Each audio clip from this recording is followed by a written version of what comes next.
지금 당장 은행에 갔는데 창고 직원이 고객님만을 위한 맞춤형 상품입니다. 이러면서 무료 연 20%짜리 적금을 내민다면 어떠시겠습니까? 와, 상상만 해도 기분이 좋네요. 그렇죠. 근데 이게 1980년대나 90년대 초반 고도성장기 때 옛날 이야기가 아닙니다.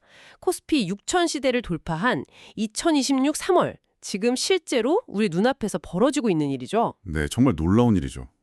도대체 은행은 무슨 돈으로 또 어떤 원리를 통해 이런 엄청난 이자를 준다는 걸까요? 자, 하나씩 풀어볼까요? 오늘 우리가 깊게 파헤쳐볼 2026 3월 14일자 금융 AI 및 보안 동향 데일리 리포트의 핵심이 바로 이 질문에서 출발합니다. 네, 이번 심층 분석의 주제가 아주 흥미롭습니다. 사실 연 20%라는 숫자는 그 기존의 금융 상식으로는 거의 불가능에 가깝거든요. 그렇죠. 보통 예대 마진으로 먹고 사는 구조니까요. 맞습니다. 전통적인 은행은 대다수에게 돈을 모아서 대출해주고 그 이자 차이를 먹잖아요. 이 과정에서 부도위험이라는 리스크를 불특정 다수에게 분산시키기 때문에 개인에게 파격적인 금리를 주기가 구조적으로 너무 어렵습니다. 네네. 그런데 이 20% 금리의 이면에는 자본의 크기가 아니라 완전히 새로운 형태의 그 데이터와 AI 알고리즘이 작동하고 있습니다. 그러면 은행의 금리 결정 방식 자체가 근본적으로 달라졌다는 뜻인가요? 예전에는 신용 점수 몇 점 이상, 연봉 얼마 이상 이러면 일괄적으로 딱 금리가 정해졌잖아요. 네, 바로 그 일괄적인 기준이 사라진 겁니다. 아예 없어졌다고요? 네, AI와 빅데이터가 수백만 명의 고객 데이터를 진짜 현미경처럼 들여다봅니다. 개개인의 실시간 소비 패턴이나 통신료 납부 내역, 심지어 SNS 활동이나 향후 5년간의 이직 가능성까지 봅니다. 와, 이직 가능성까지요? 네, 거기에 자산 흐름까지 다 예측을 해서 리스크를 집단 단위가 아니라 개인 단위로 극도로 세분화해버리는 거죠. 완전히 개인화가 되는 거네요? 그렇죠. 은행 입장에서는 이 사람이 돈을 떼먹을 확률이 제로에 수렴한다. 이런 확신을 AI를 통해 얻었기 때문에 마케팅 비용을 막 허공에 태우는 대신 그 특정 조건에 완벽히 부합하는 개인에게 20%라는 혜택을 몰아줄 수 있는 겁니다. 아하. 즉 단순한 자본 유치 싸움이 아니라 누가 더 데이터를 정교하게 쪼개고 분석하느냐의 AI 전쟁으로 금융의 룰이 바뀐 것이죠. 그러니까 이제는 제 지갑 사정이나 미래의 월급 통장 상태를 저보다 더 잘 아는 AI가 오직 저라는 단 한 사람의 리스크 값을 계산해서 완벽한 금리 방정식을 짜준다는 거네요. 정확합니다. 리포트를 보면 이런 변화를 단순한 자동화, 그러니까 RPA를 넘어선 AX 시대, 오토메이션 X 시대라고 부르더라고요. 네, 맞습니다. 근데 여기서 되게 눈에 띄는 개념이 하나 있어요. 일론 머스크가 언급했던 디지털 옵티머스가 금융권에 등장했다는 내용인데요. 네네, 중요한 포인트죠. 옵티머스라면 테슬라 공장에서 부품 나르고 조립하는 그런 물리적인 휴머노이드 로봇 아닌가요? 이게 금융권으로 오면 도대체 무슨 일을 한다는 건지 감이 잘 안 옵니다. 일론 머스크가 물리적 세계의 노동을 대체하기 위해 옵티머스라는 하드웨어를 만들고 있다면 금융권에서는 그와 똑같은 파급력을 가진 소프트웨어 버전의 옵티머스가 등장했다고 이해하시면 됩니다. 소프트웨어 버전이요? 네. 기존의 RPA, 그러니까 로봇 프로세스 자동화는 인간이 미리 정해준 규칙에 따라 엑셀의 숫자를 복사해서 다른 데 붙여넣기 하는 수준의 그냥 손과 권력할에 불과했거든요. 그렇죠. 단순 반복 작업이죠. 네, 하지만 AX 시대의 디지털 옵티머스는 금융기관의 두뇌 역할을 직접 수행합니다. 잠깐만요. 두뇌 역할이라면 스스로 판단을 내린다는 건가요? 그렇습니다. 예를 들어서 500페이지에 달하는 복잡한 파생상품 계약서나 글로벌 규제 법안이 새로 딱 나왔다고 가정해보죠. 생각만 해도 머리 아프네요. 그렇죠. 과거에는 로펌의 변호사들이나 내부 리스크 분석가들이 며칠 밤을 새어가며 독소 조항을 찾아내고 리스크를 평가했습니다. 네, 엄청난 인력이 들어가는 일이었죠. 근데 이제는 디지털 옵티머스, 즉 고도화된 AI 에이전트가 그 문서를 순식간에 읽어내고요. 과거의 유사한 판례나 글로벌 금융 규제 데이터베이스와 실시간으로 대조를 합니다. 와, 실시간으로요? 네. 그래서 법률적 리스크를 스스로 평가하고 경영진이 바로 의사결정을 내릴 수 있도록 전략 보고서까지 요약해서 작성해냅니다. 진짜 똑똑하네요. 고구마 가치를 창출한다고 믿어왔던 이른바 화이트 칼라 전문가들의 핵심 업무를 대체하기 시작한 거죠. 잠깐만요. 기업 대 기업, 그러니까 B2B 시장의 결제 시스템도 이 AI가 완전히 갈아엎고 있다는 사례가 리포트에 있던데요. 야놀자와 글로벌 금융사인 시티은행의 협업 이야기입니다. 네, 아주 흥미로운 사례죠. API와 AI를 기반으로 여행 산업의 자동 정산망을 구축했다는데 사실 우리가 해외 호텔 예약할 때 앱에서 카드 결제 한번 누르면 끝나는 거 아닌가요? 그 뒷단이 굳이 AI까지 동원될 정도로 복잡할 이유가 있나요? 우리가 앱에서 결제 버튼을 누르는 건 1초지만 그 뒷단의 자금 흐름은 거의 지옥에 가깝습니다. 지옥이요? 네, 글로벌 여행 산업을 한번 생각해 보세요. 수백 개 국가의 호텔 그리고 항공사, 현지 여행사가 다 얽혀 있잖아요. 아, 그렇죠. 스케일이 다르네요. 한국의 고객이 원화로 결제하면 그 돈이 달러로 환전되어서 미국의 중간 결제사를 거치고 다시 태국의 바투아로 바뀌어서 현지 호텔로 들어가야 합니다. 와, 벌써 복잡한데요. 국가마다 규제도 다르고 환율도 매초 변동하잖아요. 과거에는 이 복잡한 대사 작업을 사람들이 수기로 확인하거나 며칠에 걸쳐 여러 중개 은행을 거치며 처리했습니다. 그럼 수수료도 엄청 비쌌겠네요. 수수료도 비싸고 송금 지연이나 오류도 엄청 잦았죠. 아, 단순히 돈을 보내는 게 아니라 통화와 규제, 그리고 시차가 얽힌 거대한 거미줄을 푸는 작업이군요. 맞습니다. 그런데 야놀자와 시티은행이 이 거미줄을 API, 즉 시스템 간의 직접적인 데이터 통로로 딱 연결해 버린 겁니다. 다이렉트로요? 네. 그리고 AI가 실시간으로 수십만 건의 결제 데이터와 환율 변동, 국가별 정산 조건을 매칭해서 가장 최적화된 경로로 자금을 정산하는 거죠. 야, 이거 진짜 혁명적이네요. 그렇죠.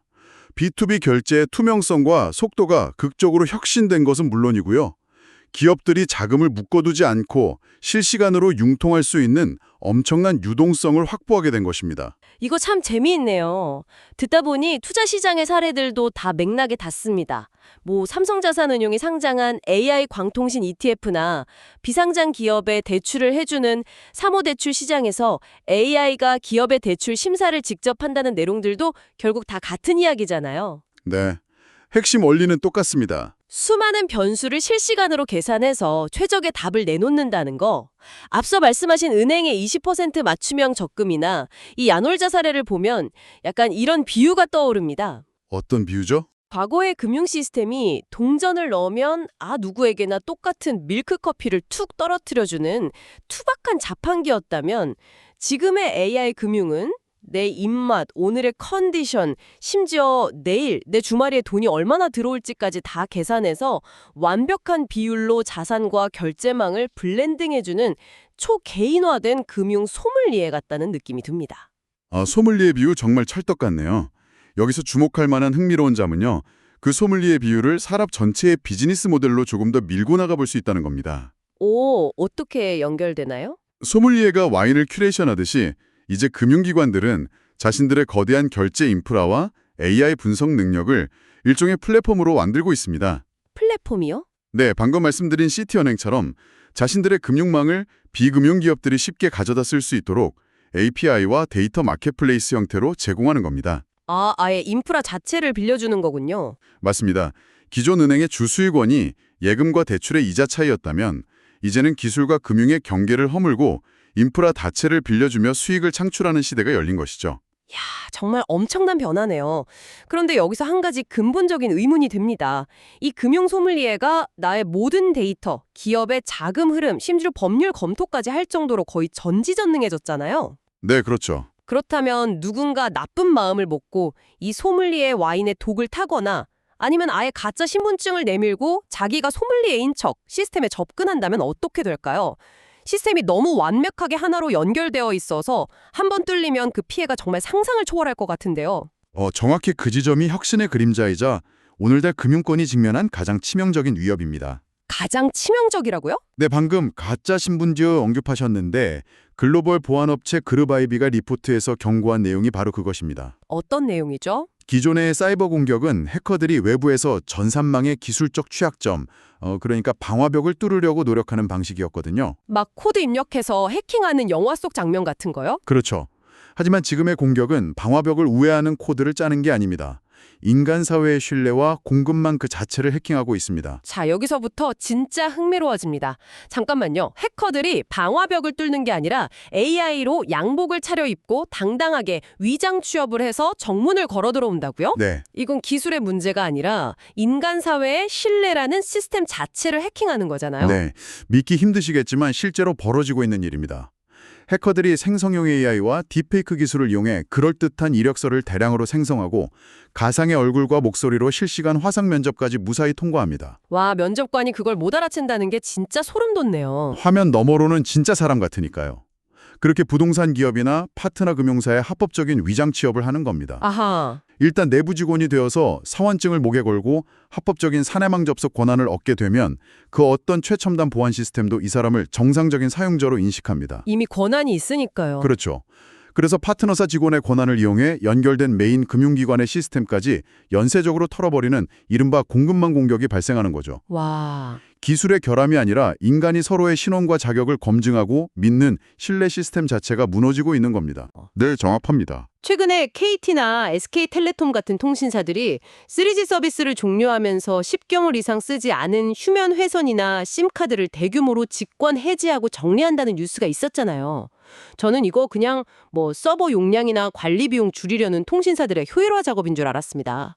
겉보기엔 단순한 망정리 작업 같지만 보안 관점에서 보면 방금 말씀드린 신뢰 해킹을 방어하기 위한 매우 중요한 선제 조치입니다. 통신사가 안 쓰는 번호를 지우는 것도 결국 누군가 나를 사칭하는 걸 막기 위한 거군요. 네.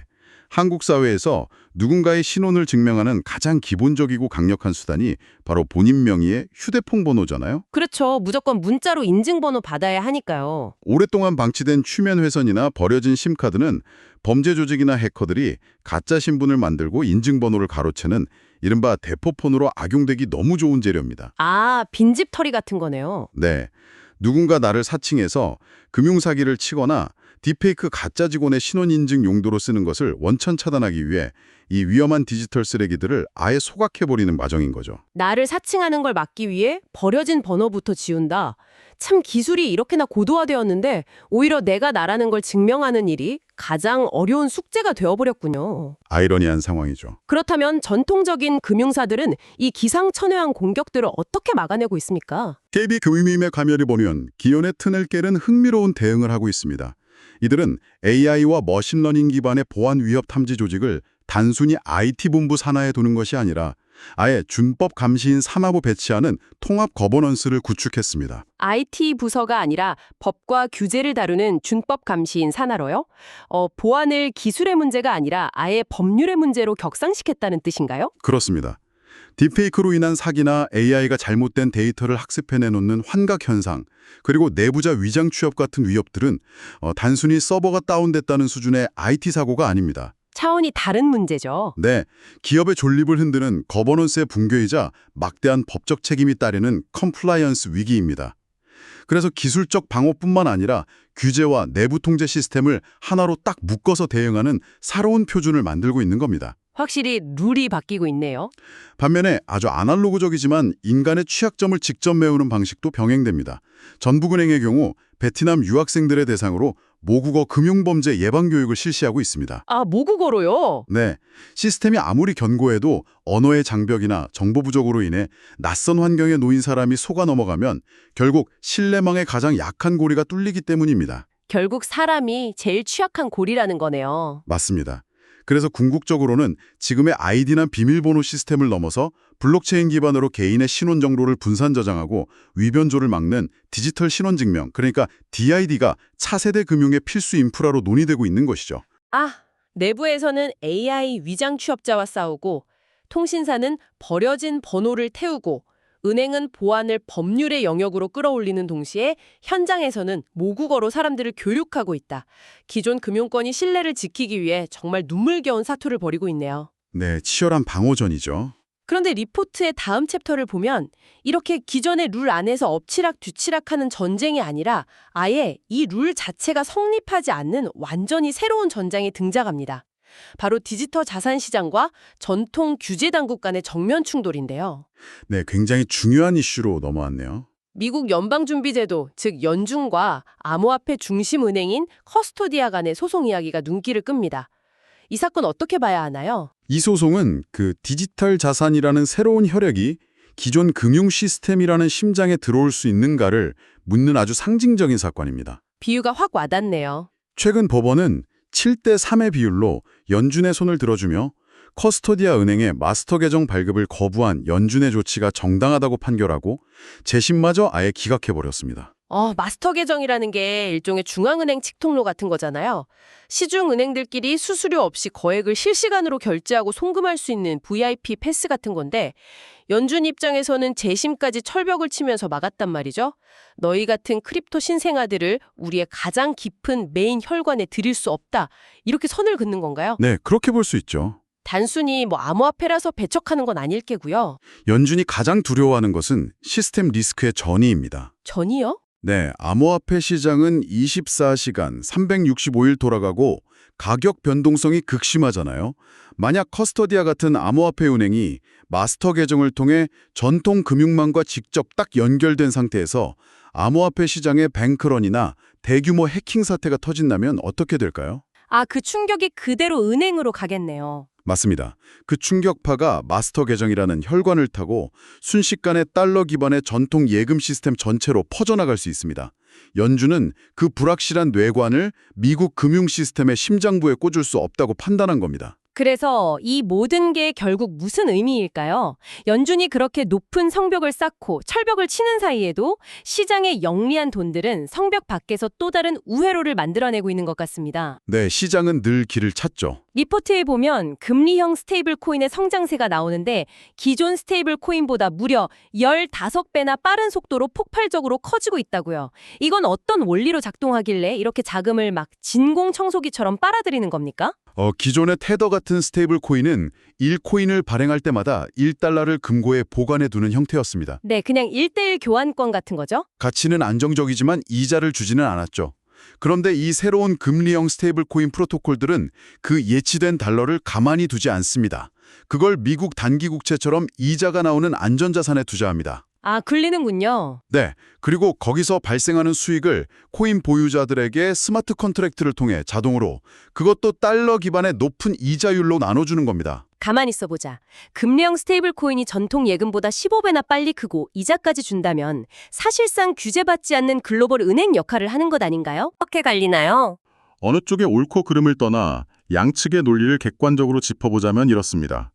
공화당 일각에서는 이를 복잡한 중개기관을 없애고 금융의 효율성을 극대화하는 핀테크 혁신의 자연스러운 발전으로 봅니다. 기술의 발전으로 보는 거군요. 반면 민주당 측에서는 이것이 기존의 예금자 보호제도나 은행의 자본 규제를 완전히 우회하고 있다며 심각한 우려를 표합니다. 전통 예금 시스템에 대한 위협이라는 입장이네요. 그렇죠.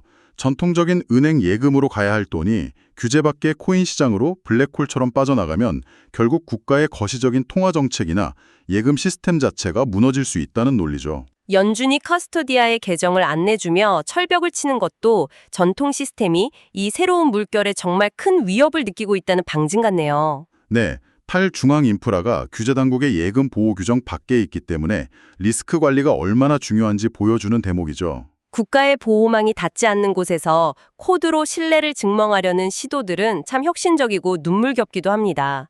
리포트에 나온 이더리움 창시자 비탈릭 부테린이 우리는 네트워크의 소유자가 아니라 검열에 저항하는 보호자다라고 선언한 것이나 라이트코인이 반감기를 거치며 스스로 네트워크 보안을 강화하는 이유도 결국 이거군요. 정확한 통찰입니다. 국가의 규제라는 우산이 없으니까 스스로 탈중앙화된 코드로 완벽한 신뢰를 증명하지 못하면 시장에서 살아남을 수 없기 때문이겠죠. 네, 스스로 증명해야만 하니까요. 규제의 철벽과 탈중앙화의 폭발적 혁신 사이에서 지금 당장 스마트머니는 어디로 움직이고 있을까요? 프라이빗 뱅커, 그러니까 PB들의 조언을 보면 그 해답에 실마리가 보일 것 같습니다. 네, 현재 중동발 지정학적 긴장과 미국 물가 상승, 기업 호재가 겹치는 아주 혼란스러운 상황입니다. PB들이 고액 자산가들에게 건네는 조언을 분석해보면 아주 현실적인 바벨 전략의 형태를 띠고 있습니다. 바벨 전략이요? 역도 선수들이 드는 그 바벨 말씀이신가요? 네, 맞습니다. 양극단에 무게를 두는 전략인데요. 현재 고객 문의의 양극단을 보면 약 40%는 방금 우리가 이야기한 AI와 기술주 등 혁신 자산에 집중되어 있고 30%는 전쟁 위기나 환율 급등 같은 거시적인 지정학적 리스크에 쏠려 있습니다. 사람들의 관심도 양극단으로 나뉘어 있네요. 이에 대해 PB들은 AI 기술주 비중은 확대하되 조정 시 달러나 채권 같은 안전자산으로 분산 매수하라고 조언하고 있습니다. 혁신 자산과 안전 자산 양쪽에 투자하라는 거군요. 네, 거대한 룰 브레이킹의 파도에는 반드시 올라타서 수익을 추구하되 시장의 시스템이 출렁이거나 규제 충돌로 불확실성이 커질 때를 대비해서 미국 달러나 우량 채권 같은 가장 전통적이고 굳건한 안전자산으로 방어막을 튼튼히 쳐두라는 현실적인 전략이죠. 극단적인 혁신의 성과를 누리면서도 동시에 가장 보수적인 국가 단위의 신뢰 자산인 달러를 꽉 쥐고 해칭을 하라는 거군요. 혁신과 전통 사이에서 줄타기를 하는 아주 영리한 생존 전략입니다. 네, 아주 현명한 접근법이라고 볼 수 있죠. 자, 이제 오늘 우리가 깊이 있게 파고든 이 거대한 이야기들을 하나로 꿰어볼 시간이 된 것 같습니다. 코스피 6000 시대의 20% 맞춤형 금리로 시작해서 AI가 복잡한 기업 결제를 순식간에 처리하는 눈부신 혁신을 보았습니다. 네, 엄청난 발전이었죠. 하지만 그 이면에는 가짜 얼굴로 위장 취업을 하는 딥페이크 해커들과 공급망 공격이라는 신뢰의 붕괴가 도사리고 있었죠. 그리고 규제의 울타리를 벗어나 이자까지 주는 스테이블 코인의 등장까지. 전문가님, 이 모든 현상들을 관통하는 하나의 키워드가 있다면 무엇일까요? 오늘 살펴본 2026년 3월의 금융시장은 한마디로 신뢰의 재정의가 이루어지는 역사적 과도기입니다. 신뢰의 재정이요. 네, 인간의 지적 노동을 AI가 대체하고 초개인화된 맞춤형 금융 인프라가 구축되면서 우리가 당연하게 여겼던 누구를 그리고 어떤 시스템을 믿을 것인가에 대한 기준이 근본적으로 흔들리고 있습니다. 믿음의 근간이 흔들리는 거군요. 기존 금융권은 위장 취업이나 사칭 같은 위협에 맞서 디지털 신원 증명과 법적 규제로 이 신뢰를 방어하려 하고요. 새로운 암호화폐 자원은 국가의 허락 없이도 코드로 신뢰를 구축할 수 있다고 도전하고 있죠. 치열한 룰 없는 전쟁이네요. 결국 이 모든 룰 없는 전쟁은 미래 자본주의의 패권이 누구에게로 넘어가는가를 결정짓는 거대한 흐름입니다. 청취자 여러분, 오늘 이야기를 들으시면서 어떤 생각이 드셨나요? 아마 여러분의 다음 대출이나 예금 금리는 AI가 0.1% 단위까지 계산해서 결정할 확률이 높습니다. 하지만 여러분이 마주할 가장 큰 도전은 단순히 금융상품의 수익률이 아닐지도 모릅니다. 네, 더 근본적인 문제가 기다리고 있죠. 얼굴도 목소리도 완벽하게 복제할 수 있는 세상에서 내가 정말 나라는 것을 디지털 세상에서 어떻게 증명할 것인가? 바로 이게 가장 큰 숙제가 될 것입니다. 네, 그 지점에서 여러분께 보고서의 내용을 바탕으로 조금 도발적인 생각거리를 하나 던져드리고 싶습니다. 오, 어떤 거죠? 만약 AI가 화상 면접이나 디지털 공간에서 사람을 완벽하게 모방해내어 영상만으로는 진짜 인간과 AI를 도저히 구별할 수 없는 시대가 완전히 도달한다면 어떻게 될까요? 끔찍하네요. 누굴 믿어야 할지. 역설적으로 미래에 가장 비싸고 가치 있는 프리미엄 금융 서비스는 최고의 AI가 굴려주는 알고리즘 펀드가 아닐 수도 있습니다.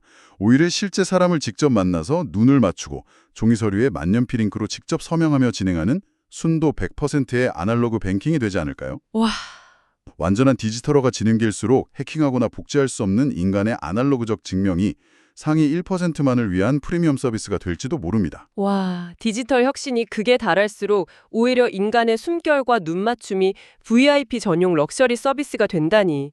오늘 심층 분석의 여운을 가장 깊게 남기는 통찰입니다. 오늘 여러분이 사용하는 가장 아날로그적인 인증 수단은 무엇인지 한번 생각해 보시기 바랍니다. 여러분은 모든 것이 코드로 변해가는 이 거대한 디지털의 바닷속에서 여러분 자신을 증명하기 위해 어떤 아날로그적 닻을 내리고 계신가요?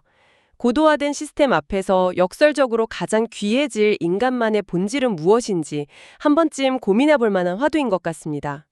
오늘 저희가 준비한 깊이 있는 탐구는 여기까지입니다. 함께해 주신 여러분 고맙습니다.